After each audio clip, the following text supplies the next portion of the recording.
Hello, welcome to Tea with Molly. Thank you for joining us today. We are here with Monalisa Arias, a dear friend of mine, a true artist, and we're going to start off this interview with her playing our theme song that she composed and allowed us to use. It's called My Whole Heart.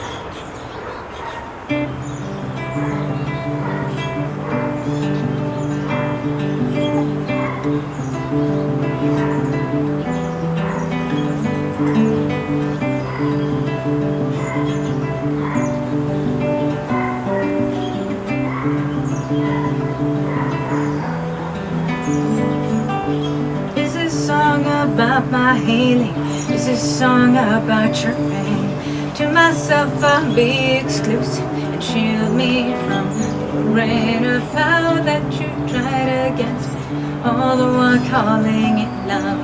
You don't know who you're dealing with. I've got the power above. Yeah.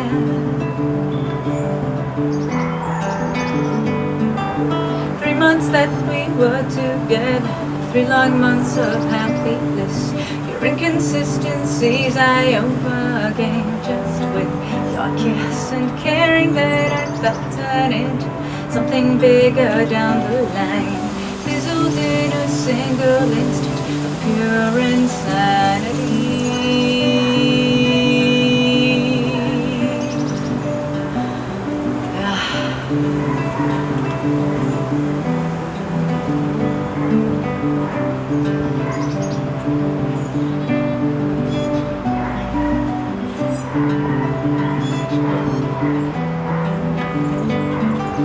Now I must forgive you for posturing to control me. I release you, I decease you. Hope you find whom you're meant to be. Alone is what I must do. Cherish my own self right now. Leading up to, still can't say it. This chorus must be patient.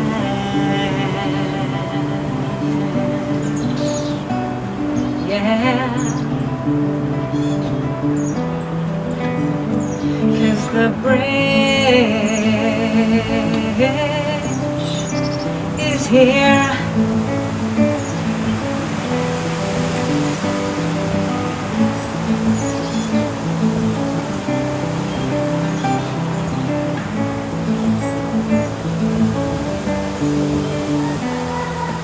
Leading up into a chorus that I've not yet dared to sing. Finally it is about me, so now let it ring. Here's a message, here's a power, here's a love not by the hour. I am ready to find my whole heart. Yeah. From broken to my whole heart. Yeah. I know I'll reach my whole heart. Yeah. Deliciously close, my whole heart. Yeah, more love than most, my whole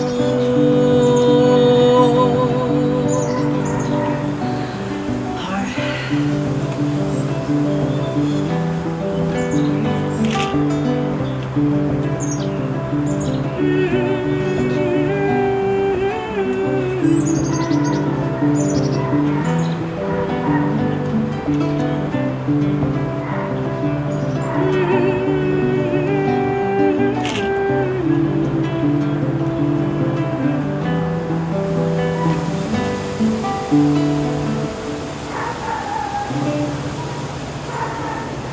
You know what I love about music? I love that there's dogs barking and winds going and leaves howling, and And it all when you're kind of just- so in the zone with what you love, it just all fades away. Like I was in the midst of all that, I was like, okay, there's dogs barking and cats meowing, and then Yeah. But you do that with music and with art. You do that for people. And so, I want to start off with that. What does it mean for you to be an artist? And what is the power of your work for not only yourself and what it does for you, but for everybody else that is in your presence? I think, first of all, thank you for having me on your show. It's an honor. Awesome. So thank you. What does it mean to be an artist? I think it means to follow your passion and to be honest. And that's a dialogue with honesty is challenging, and that's been something that I've been growing over the years, and that it's still very much in dialogue with. I'm an actor, I'm a musician, and I do fight choreography, and it's hard for me to choose between those three which one to just stay with, so I choose to stay with the three. So it's kind of just channeling whatever that higher creative expression is, feeling that it doesn't come from me but through me, and staying in tune with things like the dogs barking and the winds blowing, because that's what makes it beautiful and unique. You're not going to get a perfect take, a perfect shot, a perfect song. It's a treat to be in this space and to listen to the leaves rustling and to be in nature while that song is going on. So, yeah, that's a little bit of what it means, to be honest. Well, what are you up to now? I mean, I've known you for many years. You're a dear friend, a soul sister to me. We've been through a lot together. You've seen a lot of my evolution as a human being, and I've seen yours. But what have you been up to? What are you excited about? What do you want to share with the world now? Well, I'm excited. I just closed a show at Arena Stage called Mother Courage and Her Children, and the show was starring Kathleen Turner. So that, to me, was a very big dream come true. I grew up watching her movies, so to audition and go through a 3-tier audition process of music, acting, and then movement components to then jump through all those hoops and be one of, I believe it's only 3 or 4 local actors that were hired from this area to be in that show. And alongside her was an absolute honor. Every day was a master class, watching her work and watching all of the other actors work as well. Watching Molly Smith, the director, work. Every day was just an absolute master class. Watching true leadership evolve and how everyone was so supportive of each other to create the highest possible standard of a show that you can have. Everyone brought their A game. This was the A game of the A game. So it was just closed that show, and I was a musician and actor in that show. I was able to play 5 instruments, so that was nice. Which instruments? I was able to play guitar, the stand-up bass, the banjo, the harmonium, and big bass drum that got to be strapped to me. Wow. So besides the instrumental challenge, it was a fun physical challenge because there was a lot of movement in it, and oftentimes with a big instrument, movement with a big instrument. And so that was challenging on the body in terms of how you stay open and not get injured, But it was really fun. Did you know those instruments? Like, which ones did you know before? Which one did you actually have to learn on the go? I picked up the banjo for the show, just a few chords, but enough to get through. And I knew the bass. I'd played the bass before, but I don't play the standard bass every day, so it was becoming reacquainted with the bass. The harmonium was new, but once again, that's based on a piano structure, so that's pretty easy. And the bass drum, I mean, I like percussion, so that wasn't too bad. Just dealing with the weight of it was the most interesting thing. It was the small performer, big instrument kind of syndrome that I really enjoyed. Was it everything you hoped it to be? I mean, you talked about Kathleen Turner and like the mega star that she is, and you talk about a lot of these notable actors coming to the local DC area. You traveled from Panama to be a part of this. Was it everything you had dreamed it would be? I believe everything and then more, and then some. It was a great lesson, not just in bringing your A game, but also a great lesson. Kathleen is a great instructor, and she's a great teacher, and she would teach as she went along her process. So I actually watched her kind of guide the woman playing her daughter. This woman playing her daughter, she would sometimes start a sentence with, "I'm sorry, but," and then make a suggestion. Kathleen just snipped that in the butt. She's like, "Why are you starting a sentence with 'I'm sorry'? Never, ever apologize. What you bring to the table is full and complete, and you never have to apologize for it." So she was giving life lessons along the way, and I made sure to listen. Yeah. No, I mean, I made sure to listen. She's been around a long time, so. She's been around a long time, and she's gone through a bout of rheumatoid arthritis, so she's a woman that's come through a lot of physical challenges, and she's had both of her knees replaced, and just watching that grit, every day, that dedication, that grit, that no matter how long she's worked in the business, she still works hard. She works as if it were the first day, and she was a novice, so it was just, I was just watching, glued to her, and glued to pretty much everyone. Everybody was pushing hard. And it was also a great lesson in persevering and asking for what you want. There were a couple of instances where I asked for things that I wanted, moments of acting that otherwise I wouldn't have gotten, or instruments that I wouldn't have gotten to play. I learned to stand up for myself, kind of be assertive. If I feel a little something, the voice inside saying something, try this, try this, try this, try this, try it, to really just try it, go for it. So that was a big lesson too, being assertive. Well, what other projects are you excited about? I know you have several. Well, I'm going to be going back to Panama and be assistant directing Cats and I believe Fame as well. So I'll be assistant directing, but also acting coaching.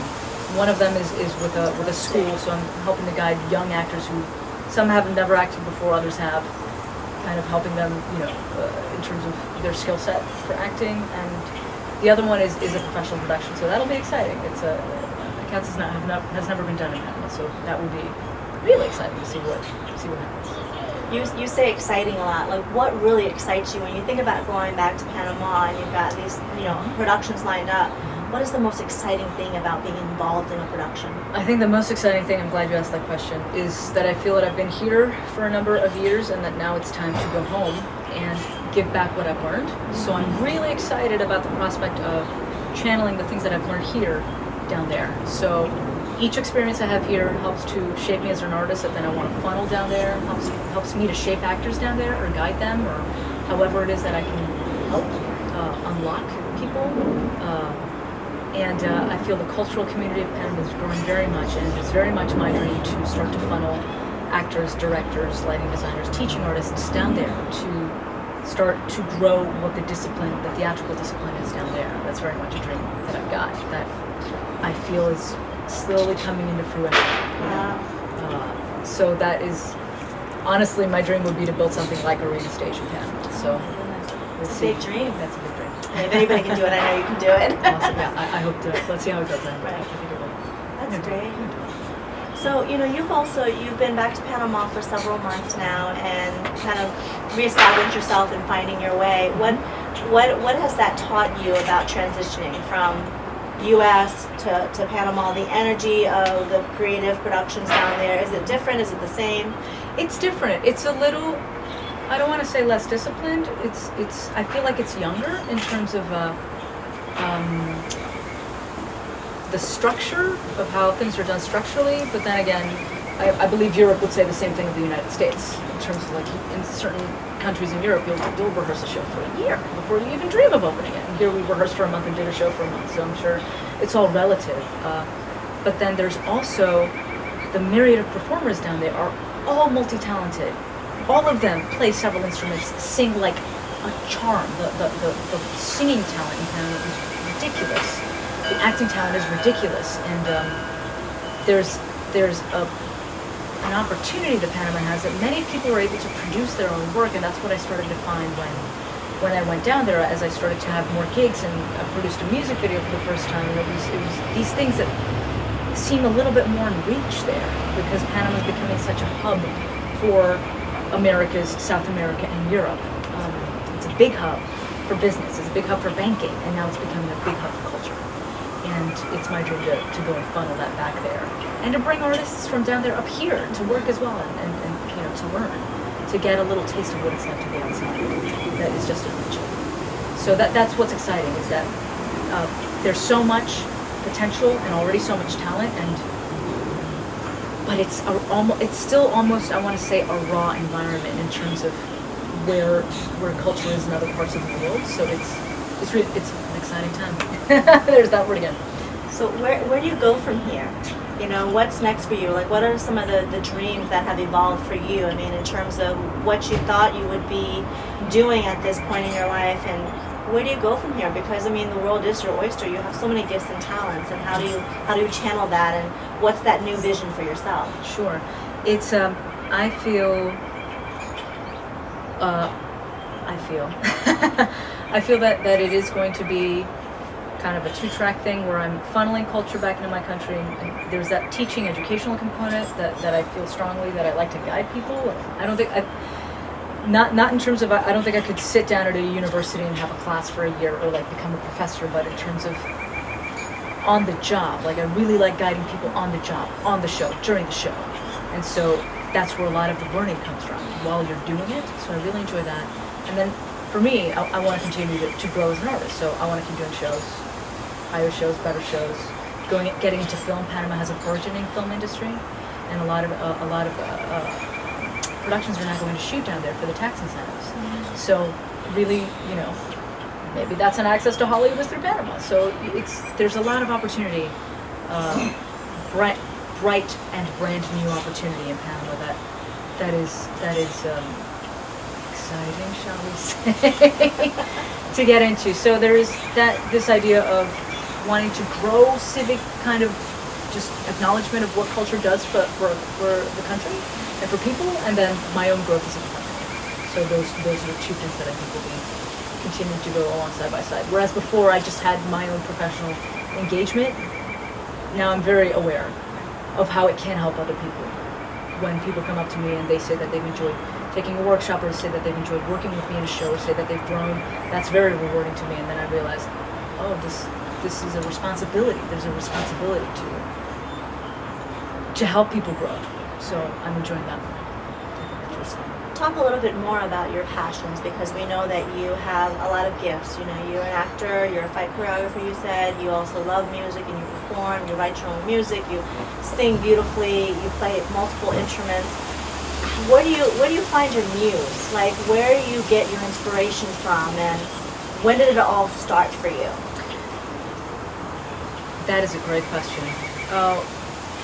And I'm just gonna pop this in there, and this is kind of a random aside, but an artist, when I used to think, I'm like, this is really hard. People tell me that I should specialize in just one thing. But now I'm really catching attention to this amazing actor, Jared Leto. He just won an Oscar. But he's got an amazing band, and he's an amazing musician, and he's an unbelievable actor, and he is doing it all.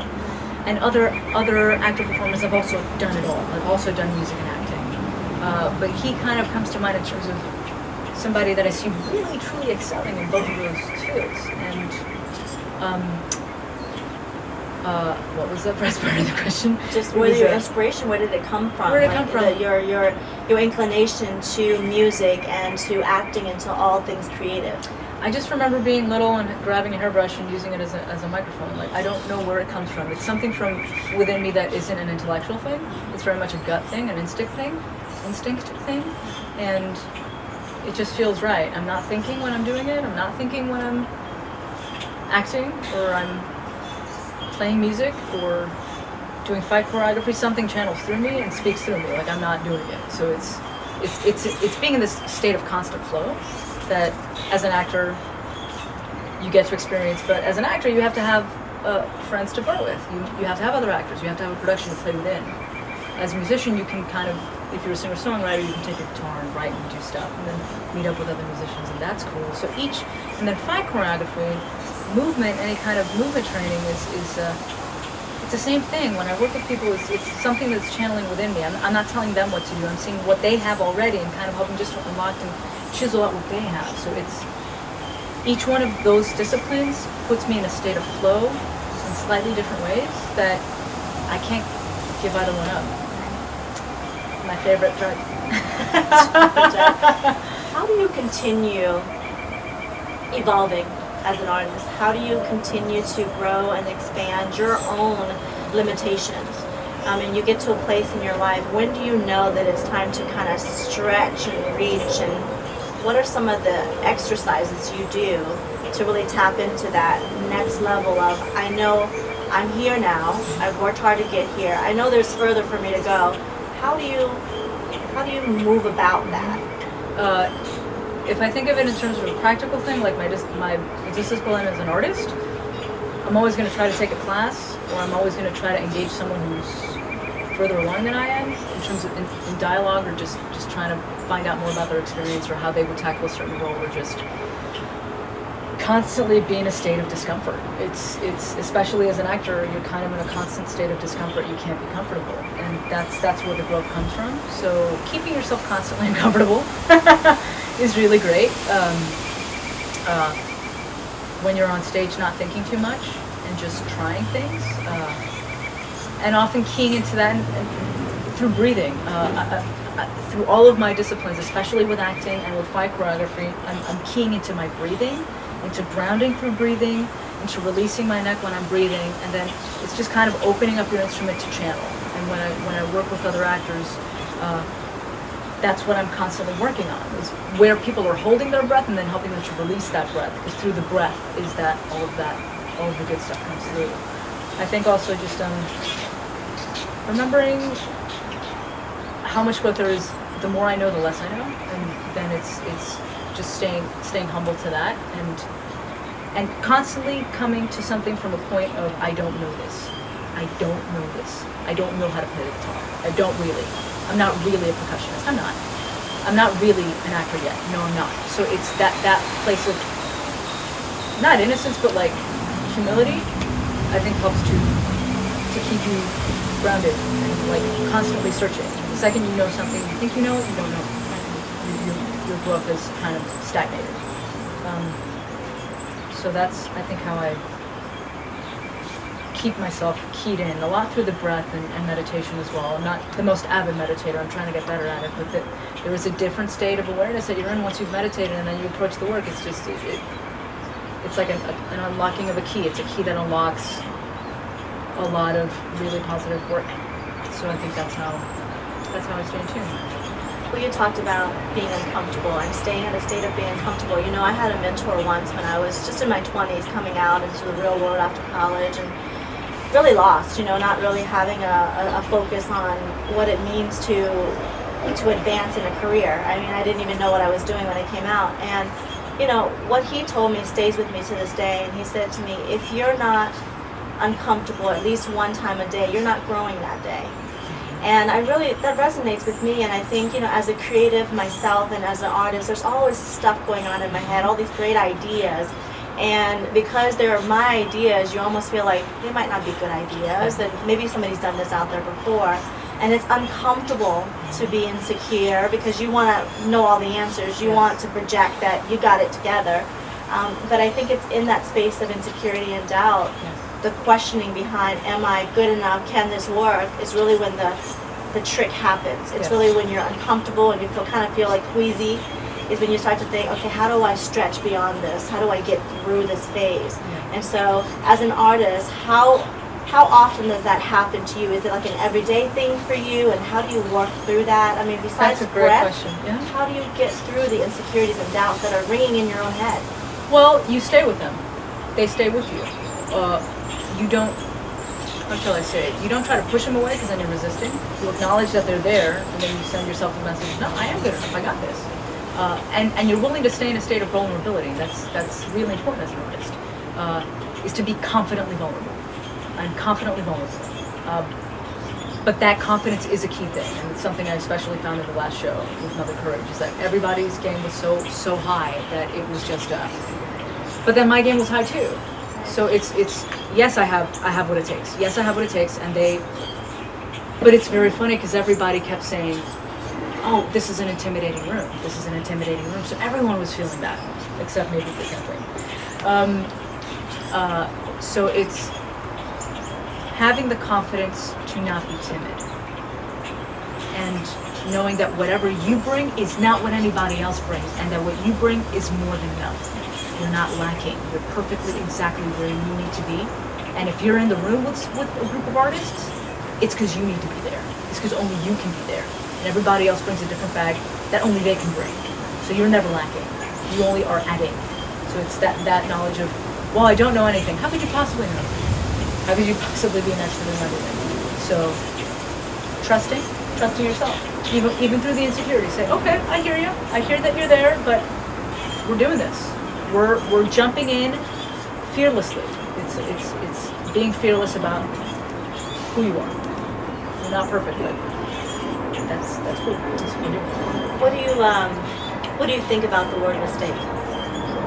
Bring them on, because or else you don't learn. It's I think it was Michael Jordan said something like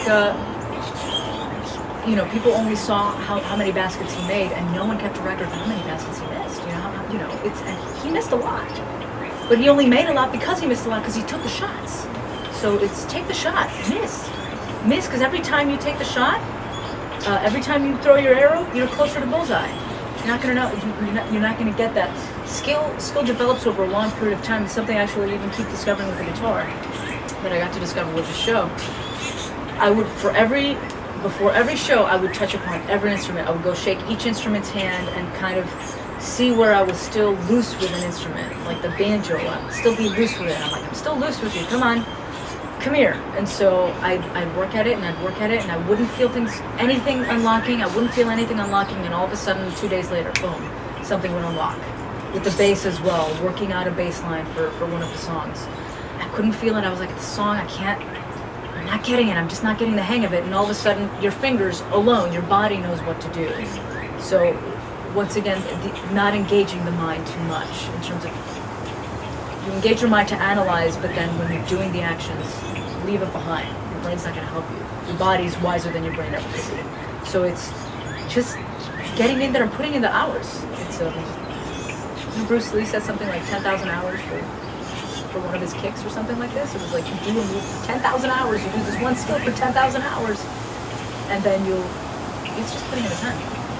Well, that leads me into the next question of, there are times as a creative, and also I know I speak for a lot of artists out there, and we can be an artist in every aspect of our work. It doesn't mean that we're going to create music or everybody's going to learn how to be a ballerina or dance the right moves or whatever. As an artist, as a creative, as allowing yourself, your right side of the brain, the intuitive, the big picture thinker, to really come and show up and not be fearful that you don't have all the answers as you go along. The next question is really around those creatives or those artists or those just every human being that ever has doubts or having a hard time keeping the faith of what intuitively they know is their path. If they want to be a singer one day, or they want to perform on stage one day, how do they keep the faith? How do they keep going? I think, how do they keep going? I think you just do it. I think you just do it. Just move. Stop thinking. Just do it. Your doubts are your traitors. But it's okay. They stay with you. But say, okay, I see you're there. I'm going to keep going anyway. And eventually it'll bloom. It'll bloom into something. But it's continuing to just physically do it. Because you can talk about doing it, but then actually doing it is something else. And there's a growth and a learning that happens by doing it. That's not going to happen by thinking about it or talking to friends about it. You got to do it. You got to pick up the instrument. You got to sit down with a paper and pen. You got to go to the audition. You got to go to the audition. You got to go to the audition. You got to go to the audition. You just got to keep going. And I think it leads me to say, all of this talking that I've been doing is just to get to the very essence of, when you get to practice art, you get to look into somebody else's eyes and connect with their essence, and that's a very spiritual thing. So if you're talking about spirituality and source, or what God, or whatever it is that is, flow, it's getting to the very simplistic thing, is that you're just one with whoever it is that you're working with, and that it's a way to connect. Art is a way of connecting that higher essence of spirit that analysis won't get you to. That's what I love. Well, let's step back a little bit into music, because that's really where we resonate and connect with most. We've done some writing together, we've done some creating of music together. Yes. What is your process for yourself, and then how do you work with others when you collaborate? Is there a process, or is there a way, a rhythm in which you can go into the zone and create something beautiful around music? How does it work best for you? Well, I'm going to talk a little bit about what my experience is like with you. You have these beautiful poems, a bajillion poems. And then it's like, how do you read we read the bajillion poems that you had. It was like a sheet this thick. And then it was just like, which one called to me, and then we would distill, it came down to a handful, right? And then we would have sessions, and I would pick one, and I would sit with the words, and sometimes I would just start to rewrite the words first, kind of put them more in what would be a song order in terms of verses and choruses and bridge and this, and then sometimes the music will come out first. And so I think it differs from song to song in terms of if you're talking about songwriting or composing. I think it's lovely to get words from another person and poetry from another person, and then try to set it to music. In essence, when you're doing that, you are taking their diamond and then kind of chiseling it out, and then putting your spin on it to distill it, and it comes out as a different diamond. Maybe it's a yellow diamond, you know. So it's that's really fun to do.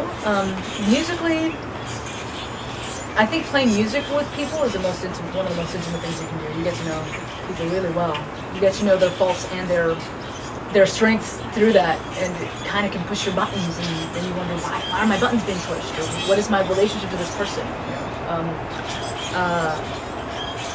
Listening, being a gigantic ear, listening through your ears, through your eyes, through your skin, through your mouth, through your breath, to truly serve the other musicians, or to truly serve the singer that you're accompanying. That's what I love. If I'm accompanying any singer friends, I love to breathe with them and support them. The singer is the most important thing. The voice. The voice is carries the essence of the soul, carries the essence of the message. So the instruments really have to support the voice. So I think collaborating with other musicians is just listening, and then points of discomfort, trying to find what your connection points are. Sometimes it'll be uncomfortable, and then all of a sudden, boom, you have an aha moment. Either you're playing together, or if you're writing lyrics together, they'll suggest a word, and then, now all of a sudden it makes sense. But sometimes it's like pulling teeth. I believe Sarah McLachlan says that when she sits down to write music or lyrics, she just hammer at it. It's not a comfortable or flowy process. It's a really painstaking process, tedious. So sometimes you have those moments of fun, sometimes it's just chisel. I think a lot of that has to do with chemistry as well, right? I mean, you know, there's always energy and chemistry around everything we do, and when you're in a room with musicians or like-minded people, or even have the same rhythm with someone, there's just a chemical reaction that happens that allows things to come forth. I mean, you know, the example with our work together, I have never flowed that way with anybody else in terms of being intimately able to share my poetry. A lot of the poetry that I wrote is really from my personal journey, and it's sometimes very painful to share that. And number two, being able to trust somebody else with your work.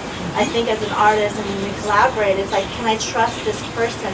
Or how can I show up that person trusts me to do this together? Like, I'm bringing something so personal to the table, you're bringing something so personal to the table.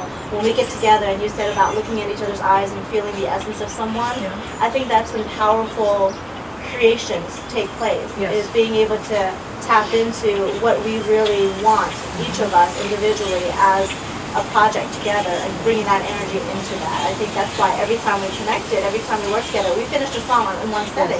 I mean, it took a few hours, but we finished a song, and that has a lot to do with practicing being around people, taking the chance on people. Being an artist is also very isolating, because we need it.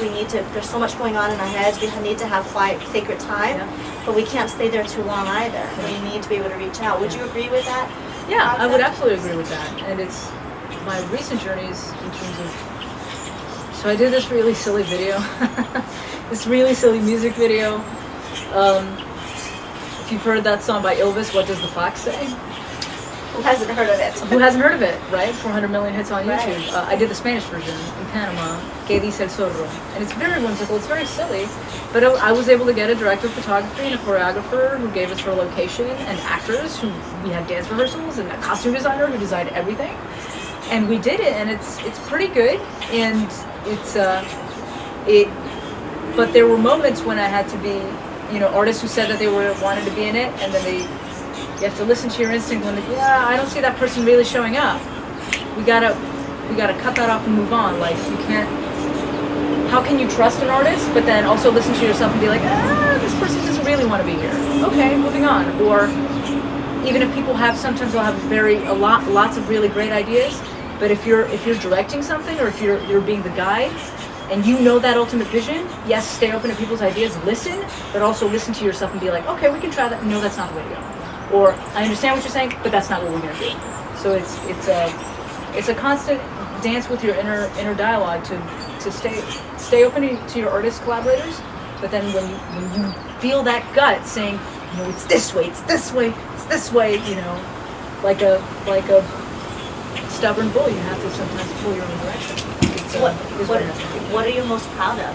What are you most proud of? With that project especially, right? Oh my gosh, what I'm proud of that project is that it's the first time I'm on a set that nobody else is calling the shots. Like, I'm not answering to anybody. If I'm on a set, there's a director, there's a DP, there's a PA who's telling me where to go, what to do, when to go to makeup, and this was just me. And it was like, I get to set and I'm like, I'm driving it, but then I'm in it, but then I'm driving it, so it was really exciting to make our day. We had to make our day. 15-hour day, we made our day, and seeing where people were kind of being lackadaisical and tactfully pushing them, like at no point can you as a leader get ruffled, because then it ruffles the people around you, that filters down. So I really enjoyed that. It's like, it helps to bring out the best. I felt it helped to bring out the best of me, to be in that position of leadership and making sure people were having a good time. That was really important to me. I want to make sure people were having a good time. And makes me want to do more. Go check it out. Katie Sarsoto, YouTube. Monalisa, The Fox, boom, there it is. That's right. You have a lot of great hits now. That's awesome. Yeah. Well, let me ask you something else. We talked a lot about, what has helped you get to where you are. Not only the struggles, the hard times, but really a lot of the movement, right? Just keep doing, keep practicing, keep practicing. Your evolution as an artist, today where you stand, what are some of the greatest lessons that you've learned as an artist? Some of the greatest lessons that I've learned as an artist. That you never know who or how you're going to impact someone. So that you have to be open always. You can't go into a rehearsal or into a music session or anything with a bad attitude. Because you just never know how it's going to impact people. You never know when a project. So I was blessed enough to be nominated for a Helen Hayes Award this year. And that's a thank you. And what that's like the Tonys of DC theater.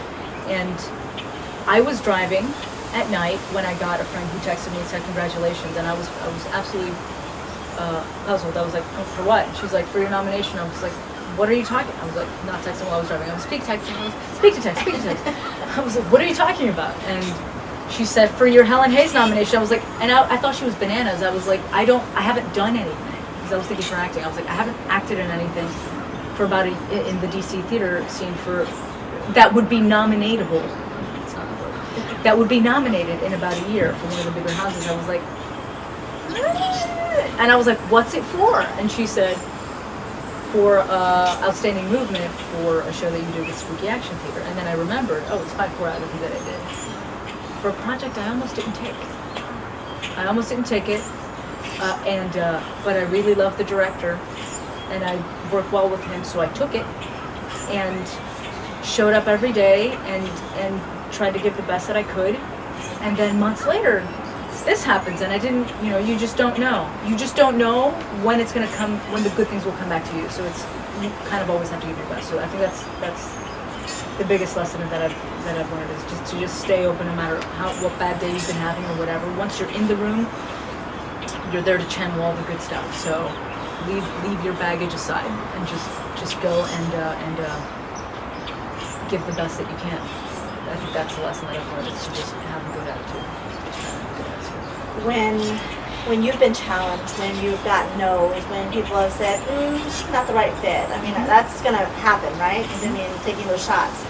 How do you overcome that immediate ego that takes over and says, I'm not good enough, I failed at this?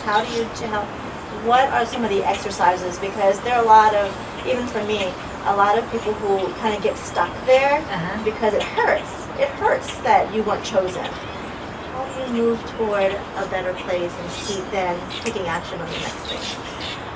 I think it all comes from the, that's a great question. In college, I would be bummed when I didn't get things. Be really bummed. And then professionally, I just started, this is not about me. I'm just a tool. If someone doesn't take a liking to me, that's nothing to do with me. When you're in an audition, it's entirely subjective. It's whatever the director wants or whatever the producer thinks is good. Sometimes it just comes down to like your hair or how heavy you are, like how light you are, the color of your skin. I mean, it's so subjective and has nothing to do with you. That you just don't take it personally. Like I've ceased to take it personally. There's projects that I really wanted that I haven't gotten, but it just doesn't. It doesn't affect me because it's not a personal thing. It's not a reflection on me. I just wasn't the right fit. You know, in terms of when you're putting a team together, you have to put the right team together, and sometimes one person can disintegrate the team, or it's just the wrong fit. So you want to make sure that when you're assembling a team, that it's going to be a team of synergy. For Mother Courage, it was definitely that. Everybody was. Molly Smith, the casting she did was superb, and everybody in that room was not just a great artist, they were a great person, a great human being. You could feel that love. It was palpable in the movie. So the team she assembled went through that process. Not everybody made it into the show. The people she assembled were absolutely right for each other. And so you just don't take it personally. It's not about you. It's really not. At the same time, given that whatever medium you're working in, if you're an actor, a lot of it comes down to your body, how you look, or it comes down to gender stereotype. You know, so there's a lot of more work now coming up for women, but it has been a very male-influenced career. You know, kind of field. When do you say, I'm going to create my own work? I'm going to produce my own work. I'm going to write this screenplay because there need to be more women's roles, or there need to be more Latina roles, or there needs to be, you know, there needs to be more diversity within the representation of a certain artistic niche, you know. So it's don't take it personally, and then do your own thing. If no one's casting you, produce your own show. If no one's publishing you, publish your own book. You know, you don't need to be validated by other people to have the value that you have. And there's tremendous empowerment in doing something yourself. There really is. I love that message so much, Monalisa. I love that message because with technology the way that it is, with us being able to really understand that we do have access to things we never had before, we forget to look closely at the people we know and love and trust and look at their gifts and talents and being able to say, can you help me? I mean, just, you know, in the relationship that we have, how much of the collaboration has been us being vulnerable to each other and saying, oh my gosh, I'm not good at this, can you help me? Even this opportunity with you with Mali, I mean, me being able to ask for help, consistently ask for help, which is very hard for me, you know this, and being able to actually inspire people without having to try, that they want to give back, they want to be a part of something that you believe in. So I just think that's a really great message that you said, is do your own thing and get the support that you need, because there's nobody else in the world that can do what you do. There's nobody who lived the life you've lived. There's nobody who touched the people you've touched, or the people that touched you, to give you the gifts and the lessons, to be able to share it. I mean, what's the point in being here in this finite time on earth if we're not going to do something powerful with what we've been given and share it? I mean, that's just, I just love what you said. Go do something, move, go do something that you believe in. So with that said, I do want you to share with us, because you're so multi-talented and I can go all day with you in terms of your talents and your gifts. I also want to share you with the world in the sense that being multi-talented, you're also bilingual. Mm-hmm. And I would like to invite you to do a song, maybe in Spanish. That'd be great. Absolutely. And share that with others. That would be lovely. This has been awesome. So I'm going to give you my microphone here. So that we can everybody hear you. Yeah. And the song I'm going to sing is it's my grandmother's favorite song, so I dedicate it to my grandmother, Gladys. It's called Mi Pueblito, which means my little town. It's a Colombian song, but I'm a Panamanian. I'm a singer. So this is for you, Grandma.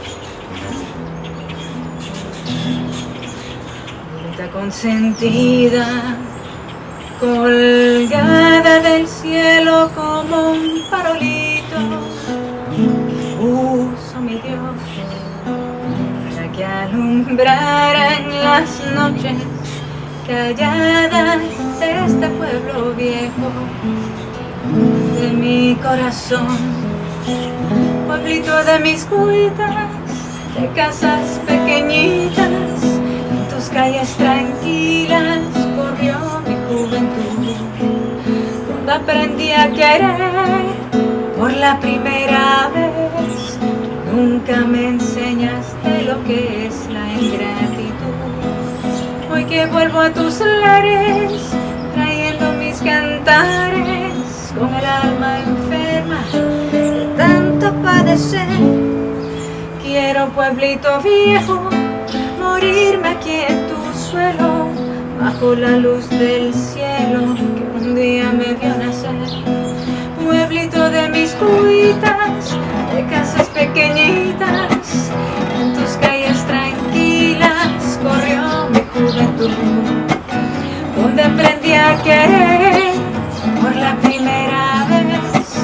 Tú nunca me enseñaste lo que es la ingratitud. Hoy que vuelvo a tus lares, trayendo mis cantares, con el alma enferma de tanto padecer. Quiero, pueblito viejo, morirme aquí en tu suelo, bajo la luz del cielo que un día me vio nacer.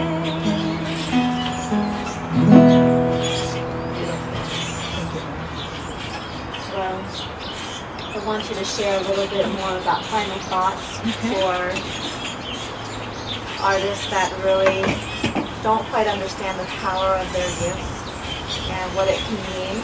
You know, you talked about the dream or the vision that you have for other artists in Panama and being able to kind of bring up these young local talents and have them see a big picture and a big world. You know, what is all of this for? You know, why would you want to develop other artists? Why would you want to see a more cultured Panama, a more cultured US, a more cultured world for you? Why is that such a significant part of your artistic? Art is just beauty. Art is the supreme expression, once again, I think, of the human spirit.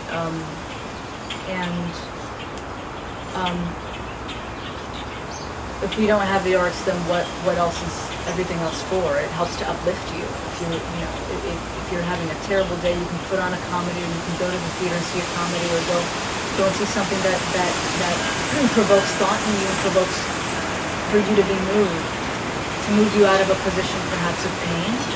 Art can heal, and I think it really can heal the world. I mean, this is a random thought, but I mean, I think about Michael Jackson. He had the song "Heal the World, Make It a Better Place," and for you and the entire human race, he really, with his music, he just got out there. He got into people, and if you feel that calling, not everybody feels that calling, but if you feel that calling and you don't follow it, then you're depriving the world of that, of somebody getting something from something you may channel. And it literally is a healing. It changes the vibration in your body when you get to sing, when you get to. Because if you think about it, people who sing, they're emitting a frequency through breath, and they're not just changing their own vibration within their body; they're changing the vibration of whoever hears them. And that is, you cannot hear beautiful music and not be moved and not feel better. You feel better. Music is something that immediately, boom, just it can shift your emotions right away. If you're having a bad day, if you're stuck in traffic, music can just, boom, can shift you right out of it, and it has healing qualities. We need more of that, especially in this world now with so much pain and strife and bad food getting into your body, in terms of you want to change the frequency that your body vibrates at to evolve. It is literally it is a tool for evolution, art is. So if you want to evolve to become a better human, homo, whatever the next human is, hominid is, art is a way to do that. It's one of the ways to do that. It literally helps to change the frequency vibration in your body to evolve, to feel better, and to heal. That's it. Well, there you have it. Wow. Thank you so much for your gift, hon. Thanks so much for your gifts. I'm always so inspired by you. I really mean that, and not just because we're close and we're friends, but really, there are more people in the world that need you than you realize, and there are also more people in the world that need us that don't know it, you know? And so this is an opportunity for us just to be in existence and be one with the things that we love. And I think the fact that you're so brave to go on stage when the number one fear in the world is public speaking, I mean, that's in itself a gift. But you know, the fact that you continue to grow and to change, that's so inspirational. And I really want to hone in on this because I feel like whoever's watching out there who is scared, they're not alone. It's, you know, being scared should not paralyze people. Being scared is the first phase of actually doing something that's going to take you out of one place that doesn't make you feel happy. Obviously, being scared is not a place you want to stay forever. And so what are you going to do about it? You reach out to people, you look for ways, or you watch shows or movies or go to theater, get inspired. But then not only do you want to get inspired, what are you going to do with all that inspiration? Once my vibrational pull gets elevated, what do I do with that? You know, so pull other people along. Exactly. You pull other people along, and then you keep going. That's what creation and artistry and all of the stuff that you're talking about really does. So anyway, thank you for your contribution to the world. For those that are watching and want to get a hold of Monalisa, she can be found all over the internet, Monalisa Arias. You have social media, all that good stuff. So make sure that if you want to tap into her great energy and get great content from her, and also the stories she has to share, she's very accessible. Music is on iTunes and monalisaarias.com. Find my fan page on Facebook and Google the Fox Mona Lisa and see what that's about. It's pretty silly. Thanks for being here. Thank you. Thank you. Appreciate it. Thank you so much. Thank you. Join us next time on Tea with Melly.